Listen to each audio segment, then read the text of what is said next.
राधे राधे, श्री शिवाय नमस्तुभ्यम। और आप सभी लोग कैसे हो? देखो, अब नवरात्रि शुरू हो रहे हैं 30 मार्च 2025 से 6 अप्रैल तक, है ना। जैसे नवरात्रि घटते बढ़ते रहते हैं, कभी ये कम हो जाता है, कभी ज़्यादा हो जाता है, उससे कोई फ़र्क नहीं पड़ता। मैया के 9 स्वरूपों की ही पूजा होती है। तो 30 तारीख से नवरात्रि शुरू है और आज हम एक कथा सुनाएंगे आपको। अभी राधे राधे, श्री शिवाय नमस्तुभ्यम, श्री शिवाय नमस्तुभ्यम, श्री शिवाय नमस्तुभ्यम, श्री शिवाय नमस्तुभ्यम, श्री शिवाय नमस्तुभ्यम। श्री भट्ट जी भगवान के परम भक्त हुए। देखो, भगवान के जैसे कि बहुत सुंदर बहुत सारे भक्त हुए हैं भगवान जी के। तो एक परम भट्ट श्री भट्ट जी के नाम से हुए, परम भट्ट हुए, जिन्होंने श्री कृष्ण चंद्र तथा राधा रानी के भजन व स्मरण का ऐसा दृढ़ प्रभाव कर दिया मानो संसार सागर को पार करने के लिए एक नौका है। माधुर्य उपासना के चरित्र जो कि भगवान को अत्यंत प्यारे हैं, वही चरित्र इन्होंने अपने ग्रंथों में ऐसी मनोहरता से लिखे हैं कि जिनके पढ़ने व सुनने से मनुष्य का अनुराग बरबस नवल किशोर महाराज जी के चरणों की ओर बढ़ने लगता है। जो अज्ञानी मनुष्य ईश्वर को न पहचानता हो तथा इस भ्रम में हो कि जीव क्या है, संसार क्या है, देह और जीव भिन्न भिन्न वस्तु हैं, वह माया किसे कहते हैं, ऐसे अज्ञानी पुरुषों के हृदय का अंधकार दूर करने के लिए भट्ट जी का यश ही चंद्रमा के समान है। दूसरी कथा सुनाते हैं, भगवान दास जी की कथा। गला थोड़ा खराब हो रहा है तो इसलिए थोड़ा रहता है।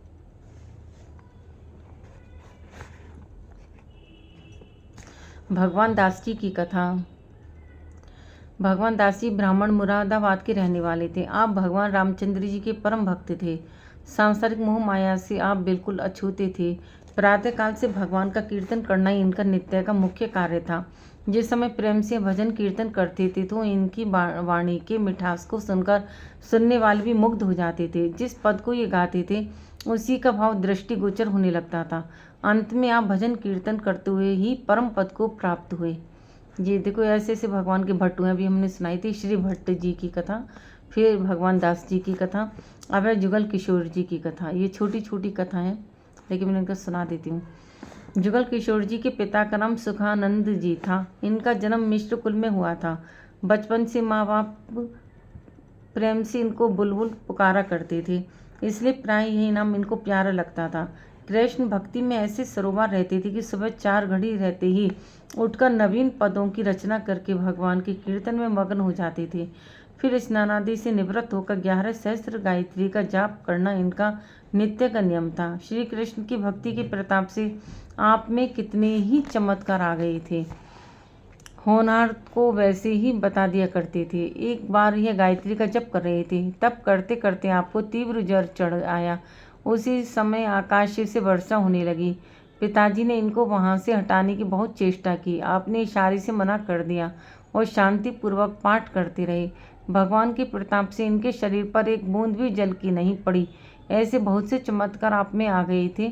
साधु सेवा से कभी विमुख नहीं होते थे।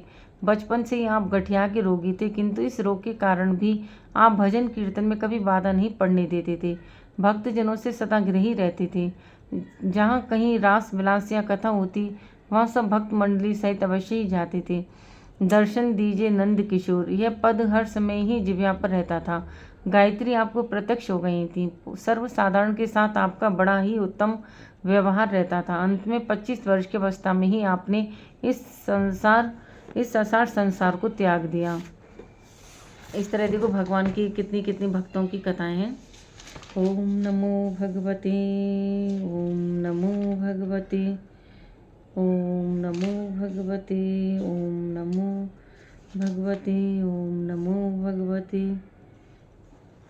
देखो, भगवान दास जी की कथा और है, एक और सुना देते हैं। भगवान दास जी मथुरा में निवास करते थे। आप भगवत भजन के बड़े प्रेमी थे। कठिन तथा गूढ़ शब्दों का अर्थ बड़ी आसानी से समझ में लेते थे।